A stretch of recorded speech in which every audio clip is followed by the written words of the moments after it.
ହଁ ଆଜ୍ଞା ଆପଣ ହଁ ଆଜ୍ଞା ହଁ ଆଜ୍ଞା ମୁଁ ଆଜ୍ଞା ମୁଁ ହଁ ଆଜ୍ଞା ହଁ ଆଜ୍ଞା ଆମର ହଁ ଆଜ୍ଞା। ତୁ ଯୋଉ ଭାବୁନୁ ଓଲଟେଇକି କେଞ୍ଚି ପକେଇବୁ, ମୁଁ ମଧ୍ୟ ଗଜପତି ଏକେଲା ଠିଆ ହେଇଛି, କେହି ନାହିଁ। ମୁଁ ତତେ ଏକିଟିଆ ଉଡିକି ଯିବି। କି ଭାଷା କହୁଛୁ ରେ ଭଗବାନ। ଯେ ତୋ ଭଳିଆ ଛତର ଖାଇର ଗୋଟେ କଥାକୁ ଶୁଣିକି ଆମ ଉପରେ କିଏ ଆକ୍ସନ ନବ ବୋଲି। ହଁ ଆଜ୍ଞା ଆପଣ ମାନେ ଜାଣିନାହାନ୍ତି କି ମୁଁ ତାଙ୍କ ନାଁରେ ରୋଷ୍ଟିଂ କରି ମୁଁ ବହୁତ ବଡ ଭୁଲ କରିଦେଇଛି।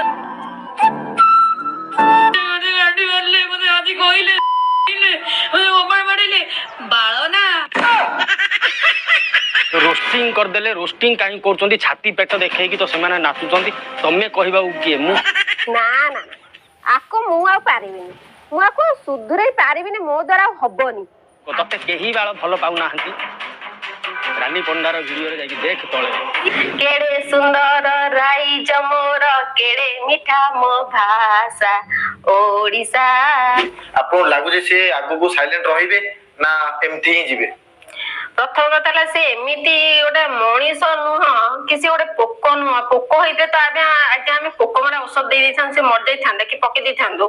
କିନ୍ତୁ ଆଜ୍ଞା ସେ ସେଇଟା ନୁହଁ, ସେ କିଭଳିଆ ଜନ୍ତୁ ମୁଁ ଆଜ୍ଞା ଜାଣିନି। ସେ ଗୋଟେ ଦେଖାଯାଉଛି ଗଡା ଭଳିଆ।